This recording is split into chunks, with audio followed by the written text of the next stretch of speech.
The morning after the dream.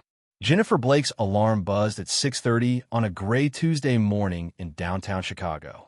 She slapped the snooze button and buried her face in her pillow, trying desperately to shake off the remnants of the most vivid dream she'd ever experienced.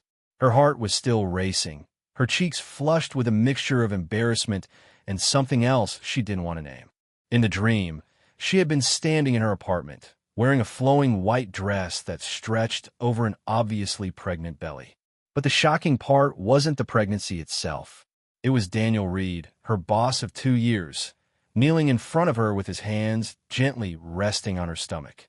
His blue eyes had looked up at her with such tenderness that even now, awake in her real bed, she felt her breath catch. Jenny sat up and pushed her auburn hair out of her face. This was ridiculous.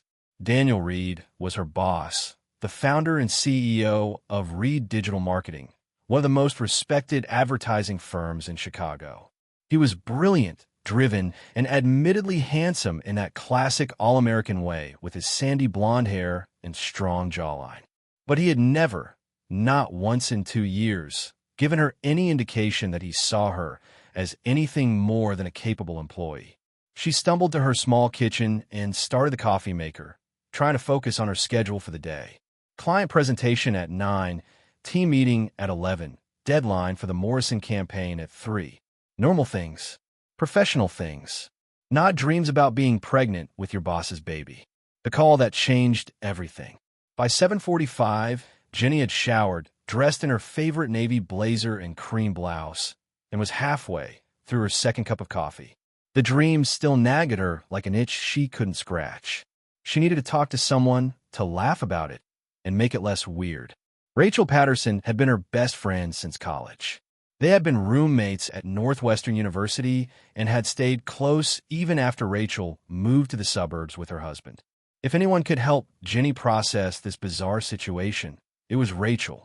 Jenny grabbed her phone and scrolled to Rachel's contact. Her thumb hovered over the name for just a second before she pressed it and lifted the phone to her ear. It rang twice before going to voicemail. "Hey, it's Rachel. Leave a message, and I'll call you back when I'm not chasing after my kids or drowning in laundry." Jenny laughed at the familiar greeting and waited for the beep. "Ratch, it's me. Okay, so I need to tell you about the weirdest dream I had last night. I'm talking seriously strange. I dreamed I was pregnant, like really pregnant, and you'll never guess who the father was in this dream." She paused, glancing around her empty apartment as if someone might overhear. It was Daniel. My boss, Daniel Reed. I know it sounds crazy, but Ratch, it felt so real. In the dream, he was touching my stomach and looking at me like I was the most precious thing in the world. And when I woke up, I had this feeling like I'd lost something important. She walked to her window, looking out at the Chicago skyline beginning to glow with morning light. "I think maybe I've been working too hard. Or maybe it's because Megan from accounting just announced her pregnancy, and I've been thinking about the future more. But this dream has me all twisted up inside. I can barely think about facing Daniel at work today without blushing like a teenager. Call me when you get this. I need you to tell me I'm not losing my mind." Jenny ended the call and set her phone on the counter, feeling slightly better for having voiced her thoughts. She grabbed her laptop bag and was reaching for her keys when her phone rang. The ringtone made her freeze. That wasn't Rachel's ringtone. That was the professional tone she'd assigned to work contacts. Slowly, with a growing sense of dread, she picked up the phone and looked at the screen. Daniel Reed, mobile. Her stomach dropped. Her hands started shaking. This couldn't be happening. She must have misdialed. But how? Rachel's contact was right there in her favorites. Unless, with trembling fingers, she opened her recent calls. There was the call she'd just made, and the contact name made her blood run cold. Daniel Reed, mobile. The phone was still ringing in her hand. She stared at it like it was a snake about to strike. Should she answer? Pretend she hadn't called? Her mind raced through possibilities, each one worse than the last. The ringing stopped. Voicemail. Oh God, he was going to hear the voicemail. Jenny's legs felt weak, and she sank on her couch, her professional life flashing before her eyes. She had just left a message for her boss, describing an intimate dream about him, about being pregnant with his child. about him looking at her with love. Her phone buzzed with a text message. Against her better judgment, she looked. Jenny, I just got your message. We should talk. Are you available for a call now? The phone call. Jenny's first instinct was to throw her phone out the window and move to another state. Her second instinct was to type out a resignation email. But her professional training kicked in, the part of her that had built a successful career in marketing by being smart and adaptable. She couldn't avoid this. She had to face it head on. With shaking fingers, she typed back, "Yes. I'm so sorry. I thought I was calling my friend Rachel. I can explain." The phone rang immediately. Jenny took 3 deep breaths and answered. "Hello, Daniel." Her voice came out steadier than she felt. Jenny. His voice was different than she'd ever heard it. Not the brisk, professional tone he used in meetings. Not the casual friendliness of office small talk. This was softer, almost careful. "I got your voicemail. I assume it wasn't meant for me." "No, God, no. I am mortified. I was trying to call my best friend, and I must have hit your contact by mistake. I'm so sorry. It was completely inappropriate, and I understand if you want to discuss this with HR, or if you think I should." "Jenny, stop." He interrupted her spiral gently. "Take a breath." She did, pulling air into her lungs and trying to calm the panic attack that was threatening to overwhelm her. "I'm not calling HR," Daniel continued, "and you're not in trouble. I just think we should talk. In person. Can you come to my office before the team arrives? Say 8:15. Jenny glanced at her watch. That gave her 20 minutes. "Yes, of course. I'll be there." "Good. And Jenny? Don't worry about this. We'll figure it out." He hung up, and Jenny sat in stunned silence. Don't worry about it? How could she not worry? She had just confessed a romantic dream about her boss to her boss. Her career, her reputation, possibly her entire future in Chicago's marketing industry was on the line. But underneath the panic, there was something else. Something in Daniel's voice when he'd said, "We'll figure it out." Not, "I'll handle this," or "We'll address this professionally." We, together. Jenny grabbed her things and headed for the door. Whatever was about to happen, she would face it with her head high. She had worked too hard to let one embarrassing mistake destroy everything she'd built. The morning rush on the L train was packed, as usual, but Jenny barely noticed the crowds. Her mind kept replaying the voicemail she'd left, trying to remember exactly what she'd said. Had she mentioned how real it felt? Had she said anything about having feelings for him? The train rattled through the tunnel, and she closed her eyes, wishing she could go back in time and check her phone before making that call. When she emerged from the subway station, Reed Digital Marketing's building stood before her, a modern glass structure that usually filled her with pride. Today it felt like she was walking toward her own execution. She rode the elevator to the 15th floor, her reflection in the polished doors showing a woman who looked far more composed than she felt. The office was quiet at this early hour. Most of the team wouldn't arrive for another 30 minutes. Jenny walked through the open workspace, past the creative pods and conference rooms, toward the corner office where Daniel's door stood slightly ajar. She knocked softly. "Come in, Jenny." This was it. Whatever happened next would change everything. The office confession. Jenny pushed open the door to Daniel Reed's office, her heart hammering so hard she was certain he could hear it. The space was familiar to her after 2 years of morning briefings and strategy sessions. But today, it felt different. The floor-to-ceiling windows overlooking Lake Michigan seemed too bright, the minimalist furniture too exposed, leaving nowhere to hide. Daniel stood by the window, his back to her, hands in his pockets. He wore charcoal gray slacks and a crisp, white shirt with the sleeves rolled to his elbows. Even from behind, Jenny could see the tension in his shoulders. "Close the door, please," he said without turning around. Jenny did as he asked, her hand lingering on the handle for just a moment longer than necessary, as if keeping it open might preserve some escape route. When she turned back, Daniel had moved to lean against his desk, arms crossed, watching her with an expression she couldn't quite read. "I really am sorry," Jenny started, the words tumbling out in a rush. "I know how unprofessional this is. I had a strange dream, and I needed to process it with my friend. And somehow I mixed up the contacts. It won't happen again, and it doesn't mean anything. I mean, it was just a dream brains do weird things when we sleep, and Jenny. Daniel held up a hand, stopping her rambling. Do you know why I asked you to come in early? Instead of just brushing this off or pretending it never happened. She shook her head, not trusting her voice. Daniel took a deep breath, and for the first time since she'd known him, he looked uncertain. The confident CEO who commanded boardrooms and won over difficult clients seemed to be struggling with his next words. Because when I heard your message, when you described that dream about us, about being together and being happy, my first thought wasn't about inappropriate workplace behavior or HR policies. He paused, his blue eyes locked on hers. My first thought was that I wished it were real. Jenny felt like the floor had dropped out from under her. What? The 2-year secret. Daniel pushed off from the desk and walked to the windows, putting some distance between them as if he needed space to say what came next. The morning sun cast his profile in sharp relief. 2 years ago, you walked into the interview for the marketing coordinator position. You were wearing a green dress, and you had your portfolio in one of those canvas bags with paint splatters on it. Do you remember what I asked you? Jenny's mind spun, trying to follow this sudden turn in conversation. You asked me why I wanted to work in advertising when my degree was in fine arts. And you said that both were about telling stories that move people, that make them feel something real. You said you wanted to help businesses find their authentic voice because too much marketing felt empty and manipulative. Daniel turned to face her. I hired you on the spot because you were brilliant and passionate, and you challenged my assumptions about what makes effective marketing. I remember, Jenny said softly. What you don't know is that 3 months later, I realized I was in trouble. You weren't just a talented employee.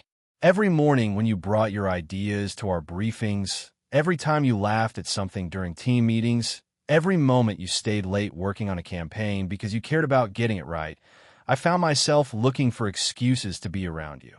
His voice dropped lower. 6 months in, I knew I was falling for you. Jenny's breath caught in her throat.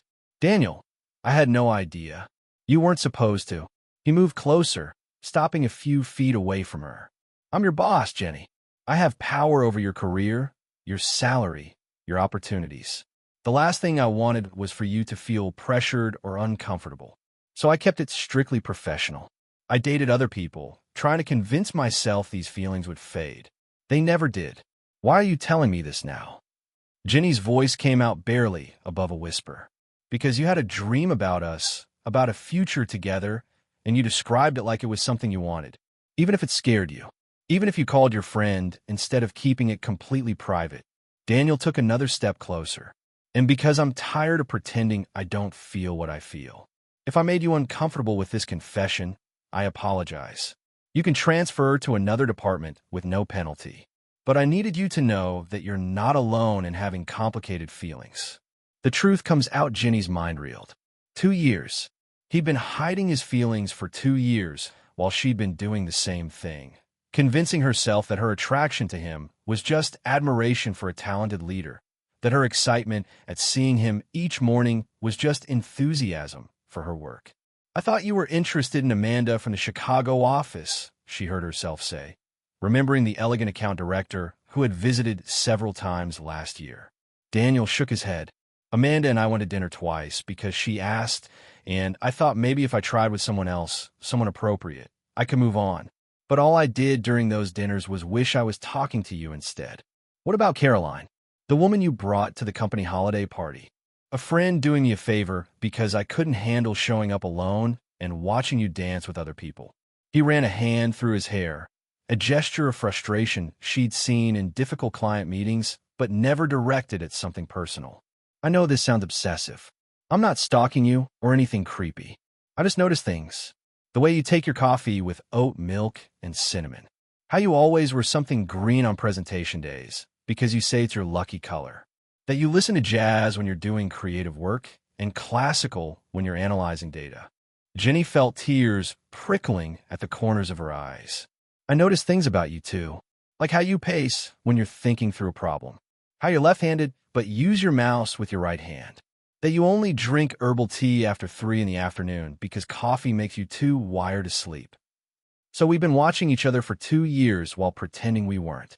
Daniel's voice held a note of wonder and frustration. What a waste of time. It's not that simple, though, is it? Jenny said, forcing herself to think practically even as her heart raced. You're still my boss. The power dynamic hasn't changed just because we've admitted we have feelings. You're absolutely right.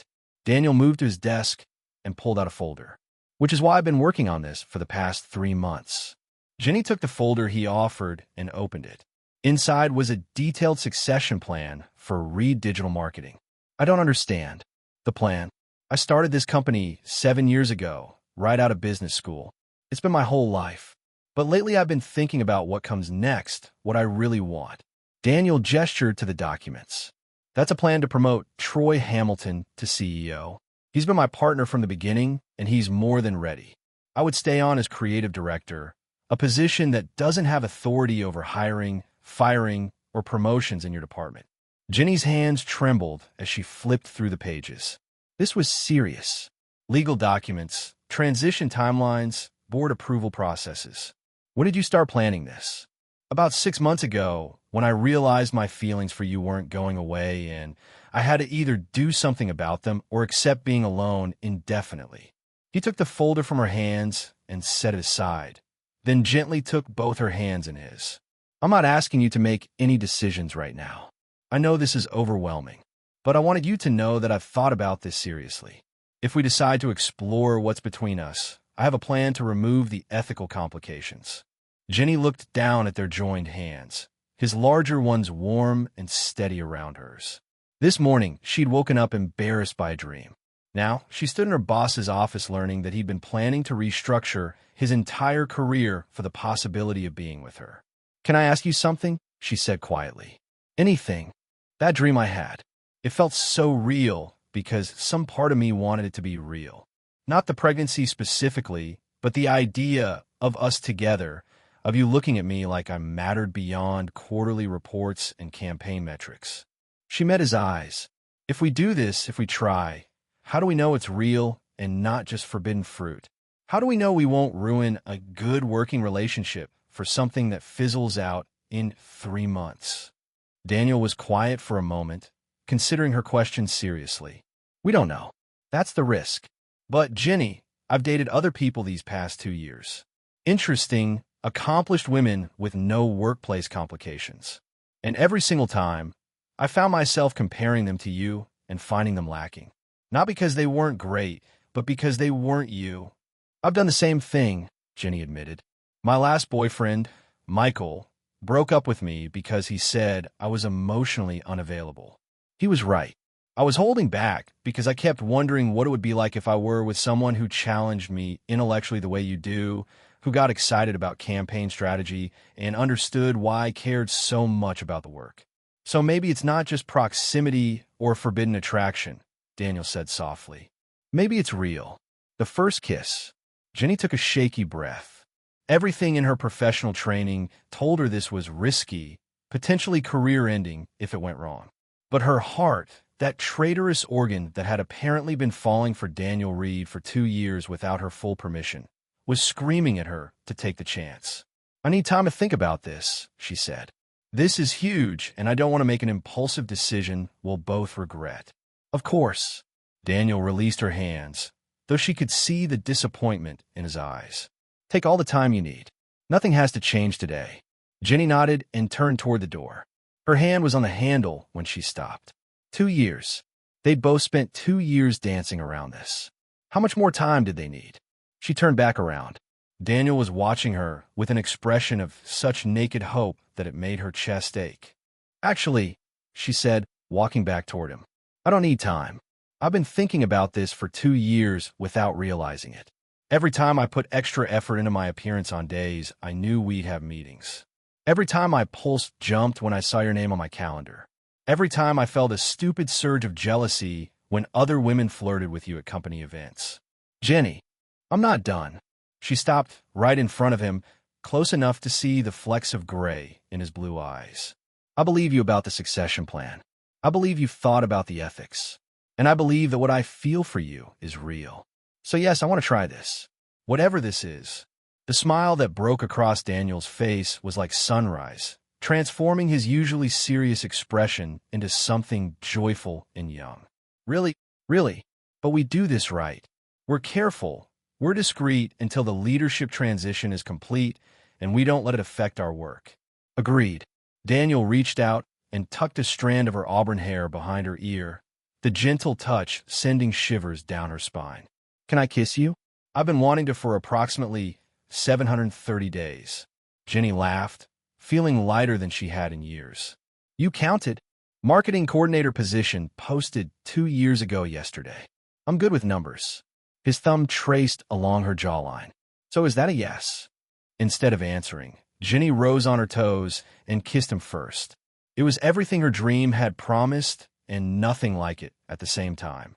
Dream Daniel had been tender and gentle. Real Daniel kissed her like he'd been starving for this, one hand tangling in her hair while the other pulled her closer by the waist. Jenny's hands found their way to his chest, feeling his heart racing as fast as hers. When they finally broke apart, both breathing hard, Daniel rested his forehead against hers. Worth the 2-year wait. Definitely worth it, Jenny agreed, then glanced at the clock on his desk.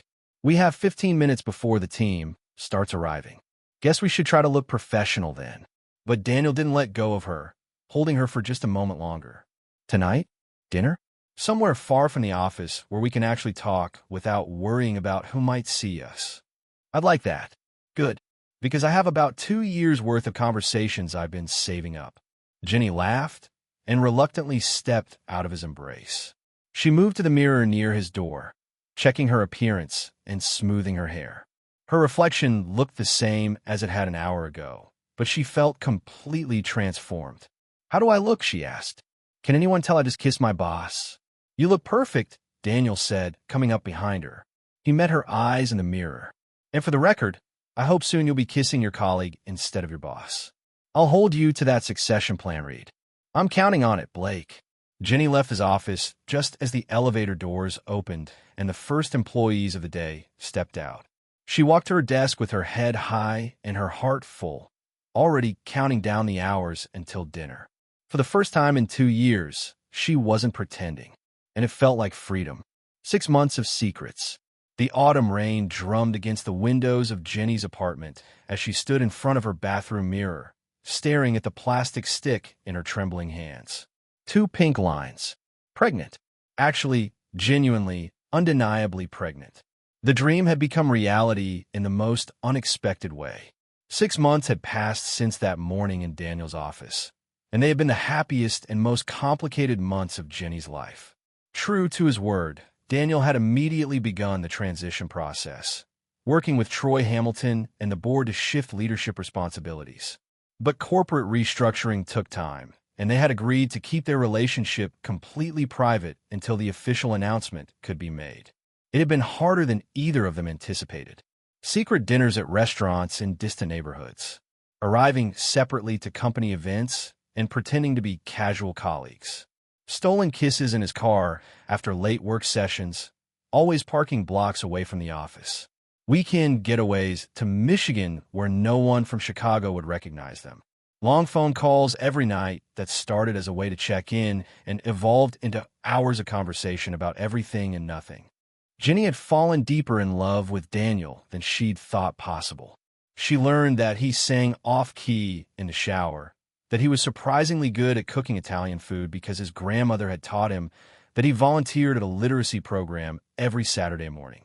He was kind to servers and tipped generously, cried during emotional movies when he thought she wasn't looking, and had a secret weakness for terrible reality television. And now she was pregnant with his child. Jenny set down the test and picked up her phone, her finger hovering over Daniel's contact. They had dinner plans tonight at his place. She could tell him then. But the word from her dream 6 months ago echoed in her mind. When I woke up, I had this feeling like I'd lost something important. Only now she wasn't losing anything. She was gaining everything. The board meeting. Daniel Reed stood at the head of the conference table, looking out at the board members of Reed Digital Marketing. His hands were steady, his voice confident, but inside he felt like he was standing on the edge of a cliff. As you've all reviewed in the documentation, he said, advancing to the next slide of his presentation, Troy Hamilton has been instrumental in building this company from day one. His vision for digital integration and client services has positioned us as industry leaders. I believe the time has come for Reed Digital Marketing to have a CEO who is fully dedicated to the operational and strategic growth of the firm. Margaret Shun, the board chair, leaned forward.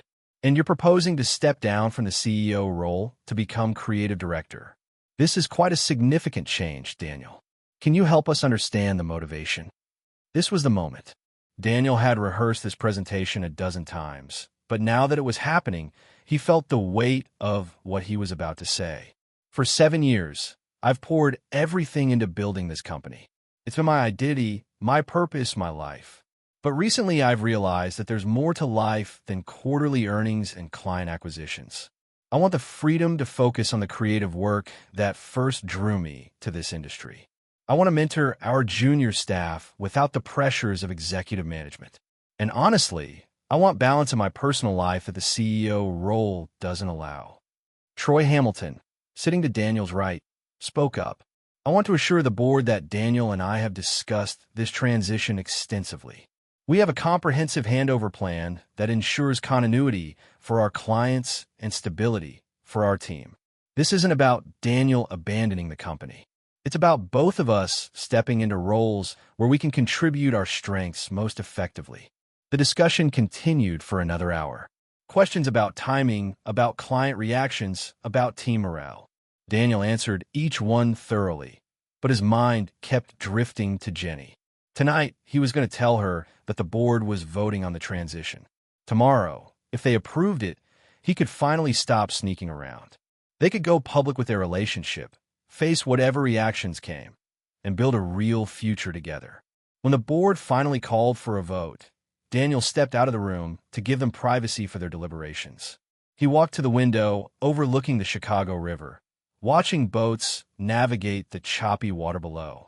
His phone buzzed with a text from Jenny. "How's it going?" "Still waiting on the vote," he typed back. "How are you feeling? You said you weren't feeling well this morning." "Better now. Can't wait to see you tonight." "Me too. I love you." "Love you too." The conference room door opened and Margaret Shun emerged. Her expression was neutral, giving nothing away. "Daniel, we'd like you to come back in." The revelation. Jenny arrived at Daniel's townhouse in Lincoln Park at 7 o'clock, her hands shaking as she knocked on the door.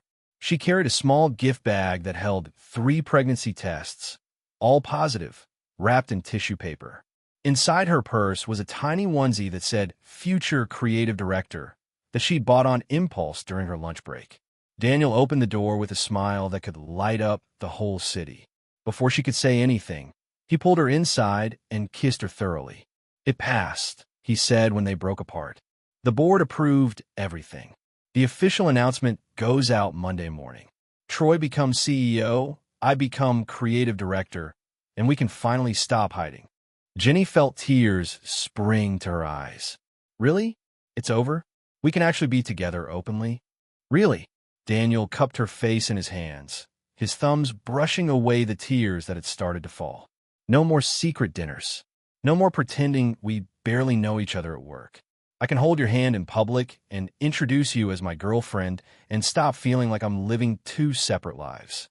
"Daniel, I need to tell you something." Jenny's voice shook.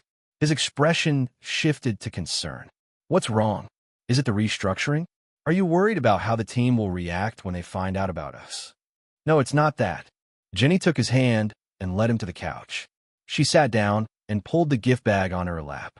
"Remember that dream I had 6 months ago? The one that started all of this?" "I remember every word of the voicemail," Daniel said softly. "You described being pregnant, being happy, me looking at you like you were precious. Right? Well, the thing is," Jenny pulled out the wrapped package and handed it to him. "Dreams sometimes come true in unexpected ways." Daniel looked at the package, then at her face, and she saw the moment understanding dawned. His eyes went wide, his mouth opened slightly, and his hands trembled as he unwrapped the tissue paper. 3 pregnancy tests fell onto his lap, all showing positive results. "Jenny," he breathed, "are you telling me?" "I'm pregnant," she confirmed, laughing and crying at the same time. "I took the first test this morning because I've been feeling off for a couple weeks. Then I took 2 more to be sure. I have a doctor's appointment scheduled for Friday, but yes, we're going to have a baby. Daniel stared at the tests like they were precious artifacts, then set them carefully on the coffee table and pulled Jenny into his arms. She felt his chest shaking and realized he was crying. I didn't know how badly I wanted this until this moment, he said into her hair. A family with you. A real future, not just something we're planning for, but something that's actually happening. Are you happy? Jenny asked, even though she could feel his answer in the way he held her. Happy doesn't even begin to cover it. Daniel pulled back to look at her, his eyes red but shining. Ecstatic, terrified, overwhelmed, but mostly just incredibly, impossibly happy. The future unfolds. They spent the evening making plans. Daniel insisted on going with her to the doctor's appointment. They discussed timing for when to tell their families, when to announce it at work. Daniel kept touching her stomach even though there was nothing to feel yet, like he couldn't quite believe it was real. You know what's funny? Jenny said as they lay on the couch together, her head on his chest. In my dream, this was further in the future. I was much more pregnant, but the feeling was the same. Like everything had fallen into place exactly as it was meant to. Your subconscious knew before we did, Daniel said, running his fingers through her hair. It knew we belonged together, that we'd end up here. Do you think people at work will understand? When we announce the relationship and the pregnancy so close together. Some will get it, some won't. But Jenny, I don't care what anyone thinks anymore. I wasted 2 years caring too much about perceptions and protocols. We did this the right way. We waited until the power dynamic was removed. We're both adults making adult choices. Anyone who has a problem with it can take it up with HR. Jenny laughed. Very CEO of you, except you're not CEO anymore. Force of habit. I'll have to work on that. Don't work on it too much. I like assertive Daniel. Oh, really? He shifted, so he was looking down at her, a playful glint in his eyes. What else do you like about me? Fishing for compliments, Reed? Always, Blake. Jenny pretended to think about it. Well, I like that you're brilliant, but you don't make other people feel small. I like that you remember little things I mention in passing. I like that you cry during sad movies and you're not embarrassed about it. I like that you leave me notes in my work bag when you know I have a big presentation. I like that you make me laugh and you challenge me and you make me want to be better at everything I do. That's quite a list. I'm not done. I like that you're going to be an amazing father. I can already see it. You're going to be the dad who shows up to every school event and helps with homework and teaches our kid to think critically and care about doing good work. Daniel's eyes got suspiciously shiny again. Our kid. I love the sound of that. Me too. They fell into comfortable silence, both lost in thoughts of the future. Finally, Daniel spoke again. Jenny, I know we've only been officially together for 6 months. I know this is all happening fast, but I need to ask you something. He shifted off the couch, and Jenny watched in amazement as Daniel Reed, former CEO of Reed Digital Marketing, got down on one knee in his living room. The proposal. I don't have a ring yet, Daniel said, taking her hands in his. I was planning to do this next month at that restaurant where we had our first real date. I had this whole elaborate plan involving the place where we first kissed and a photographer to capture the moment. But finding out about the baby changed everything. I don't want to wait. I don't want another day to go by without you knowing that I want forever with you. Jenny's heart felt like it might burst from her chest. Jennifer Marie Blake, you are the smartest, funniest, most talented woman I've ever known. You challenge me to be better. You make me laugh. You see the world in ways that constantly surprise me. You're going to be an incredible mother. You're already an incredible partner. And I want to spend the rest of my life making sure you know how extraordinary you are. He took a deep breath. I know I don't have a ring to offer you right now, but I have a heart that's been yours for over 2 years. I have a future I want to build with you. I have a promise that I will spend every day trying to be worthy of the gift of your love. Will you marry me? Jenny slid off the couch on her knees in front of him, framing his face with her hands. Yes, absolutely yes. I don't need a ring or a photographer or an elaborate plan. I just need you. They kissed there on the floor of his living room, both crying and laughing, holding each other like they'd never let go. We're really doing this, Daniel said when they finally broke apart. Marriage, a baby, a whole life together. We really are, Jenny confirmed. Are you scared? Terrified, but in the best way possible. Me too. 1 year later, the autumn sun streamed through the windows of the same Lincoln Park townhouse, now filled with baby toys and family photos. Jenny stood in the nursery, gently rocking their 3-month-old daughter, Hope Elizabeth Reed. The past year had been a whirlwind. The announcement of Daniel's transition to creative director had gone smoothly. The revelation of their relationship had caused some gossip, but less drama than they'd feared. Their team at Reed Digital Marketing had been surprisingly supportive, especially after they explained the timeline and the steps Daniel had taken to ensure everything was ethical. They'd married in a small ceremony in Michigan 6 months ago, surrounded by close family and friends. Rachel had been Jenny's maid of honor, crying through the entire ceremony. Troy Hamilton had been Daniel's best man, joking in his toast about how everyone at the office had secretly known Daniel was in love with Jenny for years.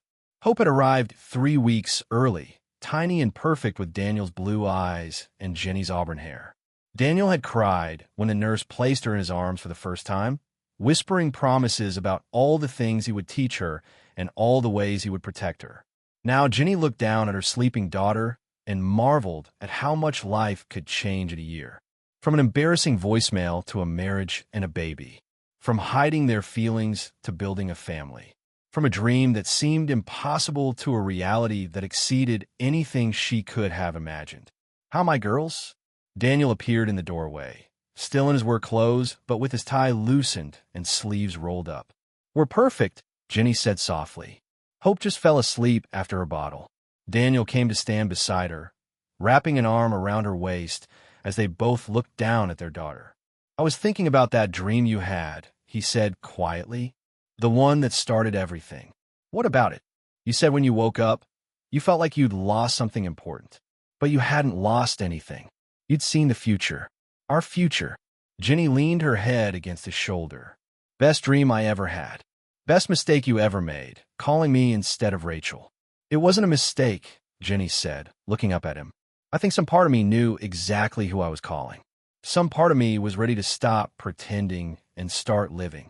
Daniel kissed her forehead, then Hope's, then pulled them both closer. Through the window, they could see the Chicago skyline beginning to light up as evening approached. The same view Jenny had looked at from Daniel's office window a year ago when her world had turned upside down. Except now she knew it hadn't been upside down at all. It had been falling into place exactly as it was meant to be.